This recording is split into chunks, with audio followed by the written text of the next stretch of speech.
Welcome back, ladies and gentlemen, to another Gundam video. Today we have a special duel. We are invited into a friendly tournament online that we can play, and these are two web cameras we ever put together. And in this tournament, we're going to play once a week. We're going to play someone. And this week we get a chance to play our buddy Chris. And now we are playing with our red purple CB deck, and they are playing it with their blue purple Barbados Rush deck that they are just, blurple. He currently went to a store championship with this deck. He runs a couple weird tech cards you're going to see here, including that 6 HP base, the purple base.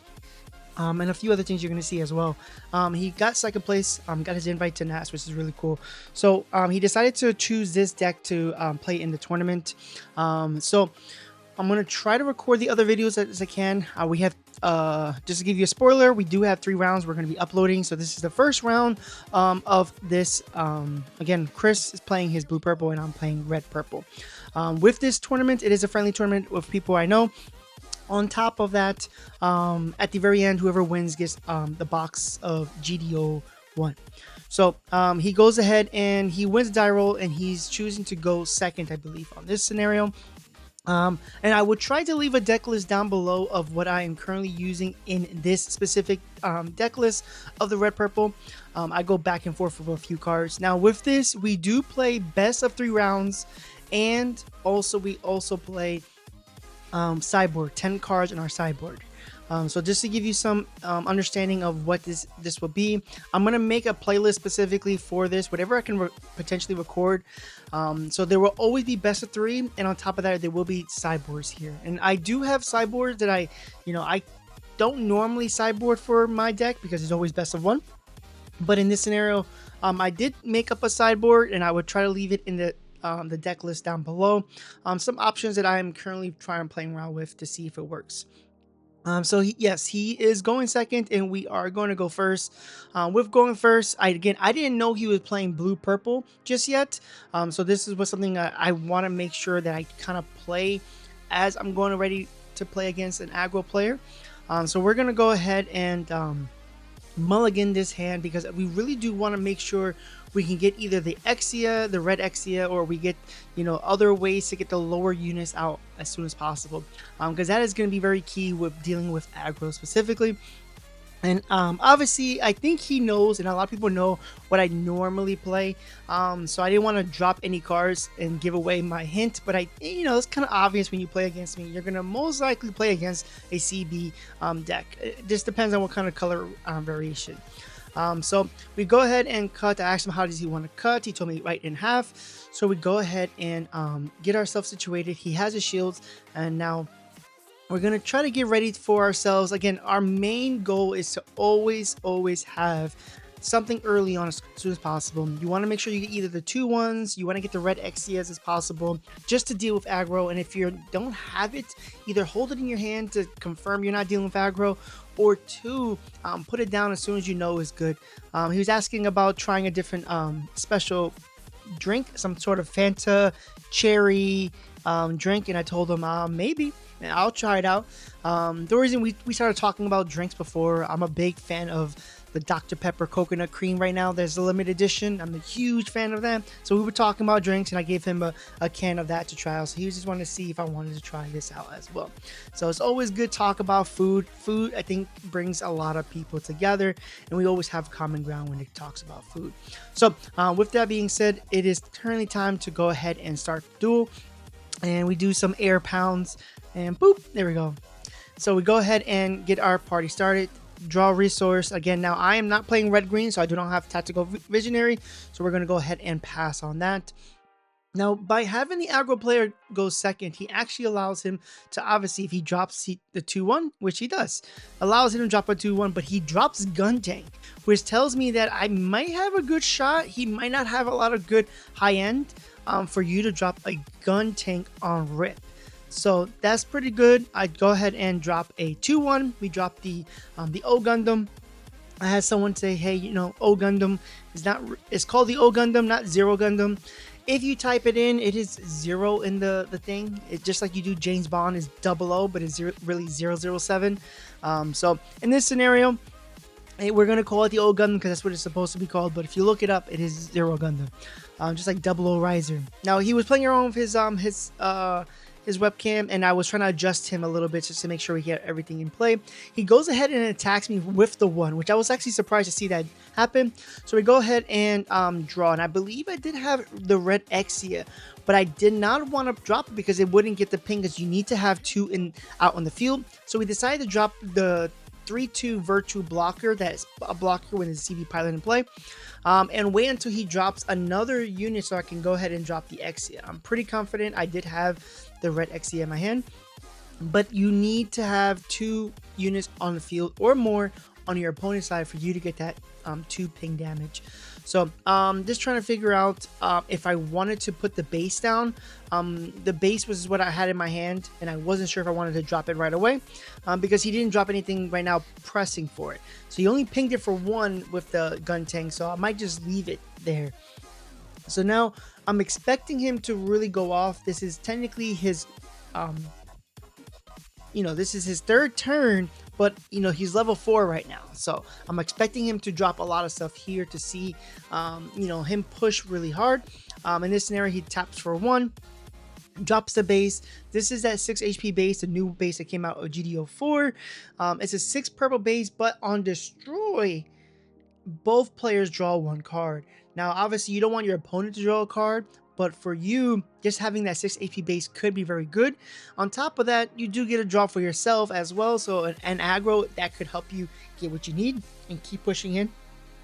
So that's something that he teched into it. So he goes ahead and smack for that. So obviously I can't block it, but it's very interesting to see that he decided to now turn it sideways when I could technically take it out. So he goes ahead and drops Adept and pings me for 1. And he pings his gun tank. So I'm asking him, what did he want to ping specifically on my side now that he has an Adept, and he's trying to figure out what he wants to ping specifically. I believe he pings the Virtue here. It made sense for him. If I get a blocker, if I get it to become a blocker, that anything 2 will be able to take it out. So he goes ahead and pings for that, which makes sense. And I believe he decides to pass turn on that. So very weird hand on his end, but now that we have, again, now that we have 2 units on the field, we can use our Exia, and I believe this is exactly what we do, or we do the 4-2 Exia. Let me just see. I believe I ended up drawing it just in time too. I was trying to figure out what to do, and I think I actually do the bigger Exia. It's hard to remember. These games all start to, merge together. Very difficult to remember all of that. So I'm tapping 2 because I believe this is the turn. Like I said, do I do Exia, the red one, or do I do the purple one and take out that? I think that's what I was deciding to do here specifically, because I had the option to ping, and I'm asking how many cards he has, because I know he's going to have to drop a 2-1. I believe, if I remember correctly, I believe I do drop the purple Exia that destroys a level 1 or lower or 1 AP or lower, and I believe that's what I do here. No, actually, nope. My apologies. I don't. I go ahead and pop it. I think I might have had the other one, and I think that's why I was trying to figure out what I wanted to do. There are turns where it might pop up because that's a perfect play for that to happen. And I put Arde under the Virtue just so that it becomes a blocker, and now it gives it 1 more HP. I want to be able to get that draw off, so putting that blocker, putting Arde on something just to be able to get that initial draw when it's destroyed on my opponent's turn can be very helpful, especially if he wants to ping it out or swing.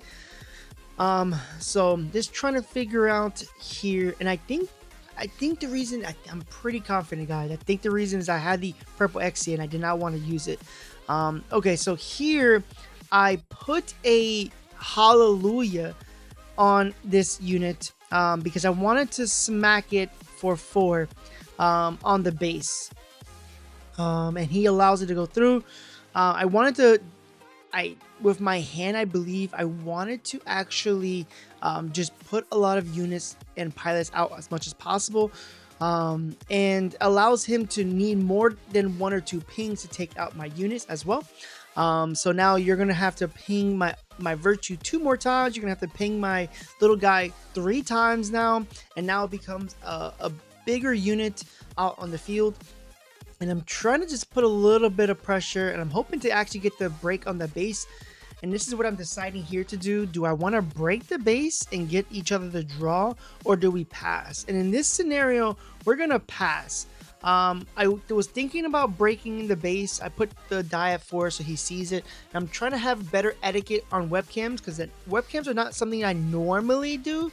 And there's something new, which is, again, I apologize for the borders and everything. It looks a little off because, again, by having it on the webcam, it was a little odd, and I'm just messing with the light because it was hard to see the blocker. I mean, not the blocker, the base apparently, and if it had any damage. So I'm just trying to move it around so that it can be shown, because I believe Chris was asking me about the base. So we just moving the light a little bit just to make it a little bit more visible. But here I'm curious to see what he decides to do in this scenario. He looks like he's tapping for 3. He looks like he's gonna go ahead and drop is that first form? Nope, he's dropping the Adept and dropping the Mikazuki. So he's dropping those 4 on me, or those 2 technically, is 4 AP unit. Now with the pilot on there, so he's trying to figure out what is he going to ping, and I'm curious to see too, because he's getting a lot of pings to take this out. So he pinged twice, but as you see, my virtue would have died normally. It would have, but it did not, because again, I have the Arde on there. So I'm trying to let him figure out what he wants to do here. Is he going to swing? Is he going to take out anything? So I'm just trying to figure out. He drops another Adept here specifically, and I believe he does take out the blocker. I think that was his main goal, so that he can go ahead and swing with no problems. So he goes ahead and takes out the blocker with the Arde. I get the effect to draw, remove the die, and now I put it at 5 so he sees it. So now he's going to go ahead and swing with the 1 unit to break the base. So he goes ahead and breaks that base now. And I believe this is where he was trying to decide what he wanted to do, take out the unit or take out the shield. And I believe he goes after, I think he noticed that my unit is 4 AP. So he wasn't sure if he wanted to attack it. He's like, yeah, that's kind of too strong, so I'm gonna have to take it out and live by 1 HP. So that made perfect sense for him to do that. So his unit now lives by 1, and I believe that is it. He is tapped out on resources, and I believe it comes back to me. I believe that is it on his end. But he has made it a little bit more tougher. Now I have to get rid of 3 bodies. 2 of them are sideways, so we're gonna see what we can do here. All right, so now is my turn. We go ahead and tap the resource, and we do draw. I wish I could show you guys my hand. I wish there was a better way so I can show you, so I can tell you what I was thinking of, because there's always like ideas of what I want to do. So I was asking him how much HP on these units, because it's hard to tell, and figure out who has what on there. He is using, like, the 1 piece dies, so it was tough to see a little bit, but I believe we talked about the pirate being the 1. So I decided to go ahead and swing and take out the Adept with the Mika on it, just to get it out the way. It is 4. I drop a O Gundam, and then we go ahead and drop the purple Exia. This is, again, I told you I had it in my hand from last turn. For like when I dropped the red Exia, when we went to go ahead and pop the gun tank, is because I was trying to figure out what to use, and I felt like he would have had Corsica base and had tokens, so I was trying to save the purple Exia for those. But whatever. I still think that was still the right decision. Either one would have made very little difference, because again, we're trying to figure out what is he going to drop. He hasn't dropped a lot of 2-1s anyway, so that's something that also keep in mind, that if I had the red Exia, I don't think it would have made a difference. So we go ahead and hit swings, and he hits a base. So I get ahead and add a card to my hand, which is really great. So now he has to break the base now for sure, and try to swing. So he goes ahead and taps for 4, and he drops the Gundam, the old man himself. I asked him which one does he wants to rest. He's asking me about my base. What level was that again? I said level 4. He's like, oh yeah, Gundam is 4, so I'm fine. Because that base is very important. You're gonna see people forget about my purple CB base, and you're going to see what happens on that too, because that does happen, that does occur. So he decides to rest the old Gundam and decides to, I believe, break the base, and then swing and take out that unit. Now that one adept has 3 hits on it, only 1 left to take it out. So now he has a Gundam and 2 adepts that are both hurt. So he now decides to drop the Gray's Custom, and I believe that is end of turn on that scenario. I think his plays were pretty solid, on point. I don't think I would have done anything differently.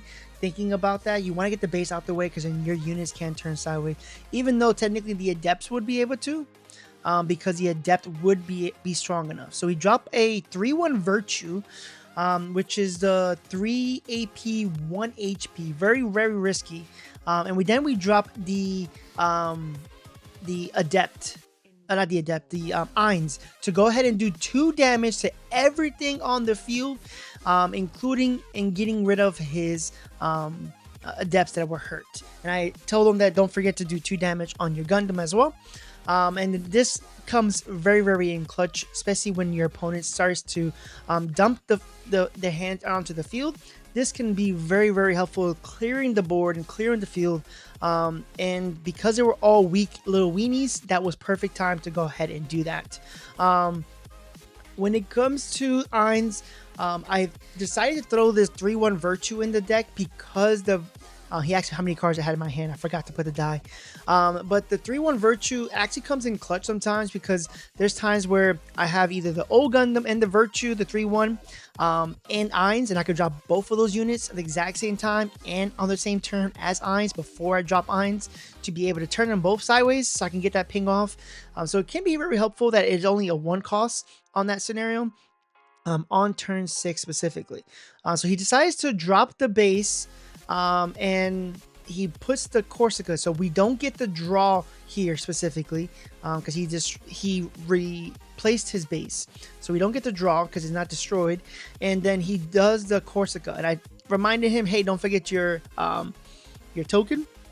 So he goes ahead and grabs his token. He already had his shield in his hand, and it looked like he was going to continue his plays, but I wanted to make sure he get his token because it's only fair.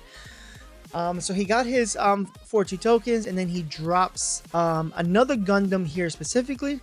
And I believe now he's pressing a lot more stronger with a really strong unit. And he decides to, I believe, swing at shield, because he doesn't worry about it. And I hit another base, which is really awesome.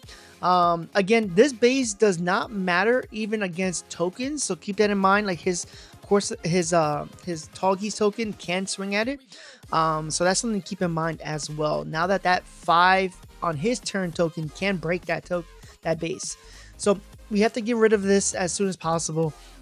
So we're trying to figure out our move here specifically. So he decides to go ahead and hit for 5 and destroy his Gundam. I think that was the best move. It doesn't cost me much to hit Eins and get Eins out the way, because Eins is really strong. 5, but it has 5 AP, but it only has 2 HP, so it can get close combat. It can get destroyed pretty easily. But in this scenario, it is until turn 6. You have to wait for him to come out, but he's still really good. If he stays out, 5 AP is no joke. That takes out a lot of units. Takes out Kshatriya, turn sideways with Marita Cruz. Takes out Gundam. Really solid. We decided to go ahead and put, I believe that's Cessna on there. And I believe that's Cessna or Hallelujah. I think the problem was, I think that might be Hallelujah. I think I needed to put some pressure onto him, and I don't think I had Cessna at the time. Or if I did have Cessna, I didn't want to put it just yet because I might have Trans Am popping up. So we decided to flood the board because I believe I counted my cards and I don't have enough for Trans Am. So I want to make sure I put a little bit of pressure on there. I remember one round, I'm not sure if this is the round, but I remember one round specifically, like, oh, I need to get my Trans Am. That's what I'm waiting for. I just need to also flood the field. I'm very close to flooding the field. I believe I have almost most of my cards, if not all of them, ready in CBs in the grave. So it's like perfect. So I want to make sure I'm strong enough. And if anything wants to go ahead and hit me, like for instance, that grandpa hitting my Exia, purple Exia, that would have, killed it and live by 1 HP. So now I'm making it tougher for him to just take out a unit and have no risk of his units not dying. So he brings out another Gundam with Amuro, which is like crazy to think about, like how his hand has been when it comes to this. Because I'm like, wow, you didn't get your 2 1s, but you're getting your Gundams out with Amuro, which is pretty solid. So he rests the O Gundam. And I believe now he's trying to figure out what he wants to do. Keep in mind, again, the base for me specifically, level 4 or higher can destroy the base, but anything less than 4, so 3 or lower, cannot destroy the base. But tokens can destroy the base, which is very odd. Honestly, I feel like that alone should be taken out from the stupid text. I think level 3 or lower, including tokens, should not be able to hit the base. But it's very, very odd that they allowed the tokens to hit the base. In this scenario, he's asking me how many cards I had in my hand, and I'm like, whoops, sorry, forget to die. There's something, again, when it comes to etiquette, trying to remember to how many cards I have, and just put the die so that it's always there so that he doesn't, or anyone doesn't have to ask for it. So he decides to, I think, swing here, and I think he's trying to figure out what he wants to go ahead and break here specifically, because by putting that pilot onto the Exia, whatever destroys Exia is gonna die because it's 5. She decides to hit the O Gundam and do the 2. And I'm counting my CBs now because I'm like, okay, how many more did I need? I believe I was at 8. I think I need 2 more to then get me in that scenario, or get it out the way. So he was asking me how strong is my Exia with the pilot. I said it's 4 HP. He said, okay, perfect. I'm gonna use the token to get rid of it, and that's exactly, I believe, at 10 for CBs in the grave for me to get Trans Am. And I believe that's what I was waiting for to happen to get my effect going off here specifically.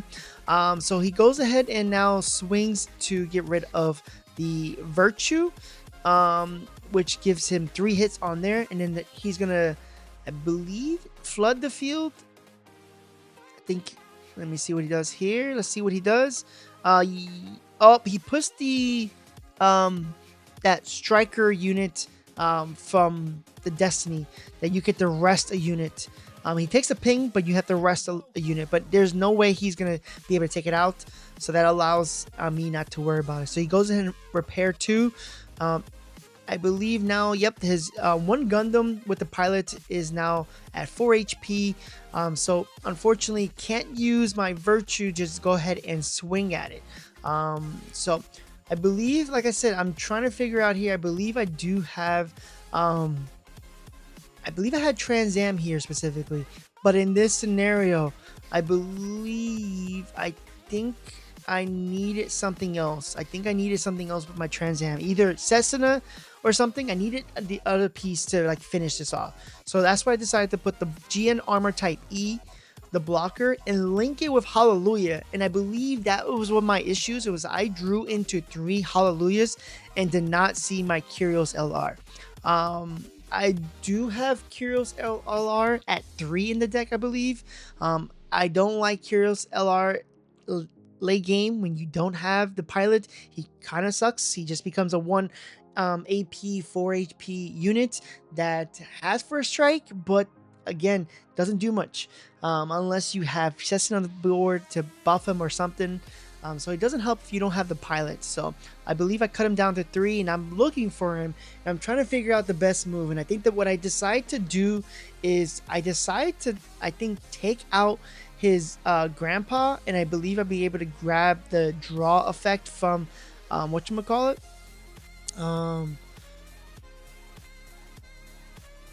I think I was asking him what is the level of that unit, because I don't know that unit very well. And I was hoping, because I think I had Exia, the red Exia, and I was hoping I can pop it or I can do something with it, but unfortunately it is not the level I need it to be. So I believe the move I do decide to make here is I swing, get rid of my unit and his unit, but also get the drop. Asked him how many cards he had in his hand. Nothing. He jazz hands. So I believe the best move for here was to, again, just get rid of the unit and get the draw from that effect. I could be wrong. I'm asking how many HP left on that unit because I can't barely see the unit stat line. When you do the webcam, it was really tough to really see how much HP. And this gives me a chance to also learn about other cards too, and what people might tech into the deck. I don't play against a lot of some of these cards, so it's good to know what this could be. And I decided to, here we go. I decided to swing and get rid of his unpaired grandpa. That allowed me to get the draw, and I still live, and it is a CB. I'm just showing him that it is a CB. I'm adding it to my hand. Unfortunately, I do not have any resources to go ahead and bring him out. It would have been awesome to bring him out, but I don't have enough to bring him out, and I believe I only have 3 of them in my deck. So now we're trying to figure out what to do here specifically. I'm asking, can I see the grave? How many armor rolls you have in the grave? So he's counting the armor rolls. Just the 2. So I'm like, wow, okay. So you've seen 2 armor rolls. So I'm trying to see, okay, armor rolls. He used the Mikas before. Okay, he's not probably going to get into a pilot very soon, I felt. And I was trying to fill out a swing or not, if I should swing. And I decided to not swing because I don't think he has another armor roll to rest. So my 1 unit might be safe. If he had a Mika, he might be able to ping it, and he draws the 1 card. So if it's a Mika, awesome for him. If it's not a Mika or armor roll, then I'm pretty solid. And it looks like he decides to, you know what, we're just going to go ahead and swing, break the base. And then he swings for my shield. Hits an Irons on the shield. He taps for 2 and drops the Jegan here specifically. And recovers. Jegan, I think, is a 2/3. I forget the stat line. I have yet to see people play this card. So now we're going to go ahead and now take our unit, and I believe we're going to go ahead and take out the grandpa, get rid of the grandpa now, and then get our draw. And getting our draw, see if it's a CB, which most likely it will be, adding the blocker to my hand. Awesome.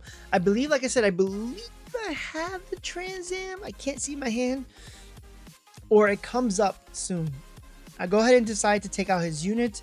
We go ahead and swing. I'm trying to get board control here specifically because I believe, like I said, I believe I have Trans Am here, and I'm trying to feel it out because now that I got rid of the board, only 1 unit I have to worry about. Only 1 unit I have to worry about. I believe I also have the red Exia, so I was trying to see if I can ping it, but apparently I cannot. So I'm just counting my resources, like, where are we at? Okay. This is how many resources we are currently at, and I'm trying to fill it out here specifically. 6 seems to be the one I'm going with.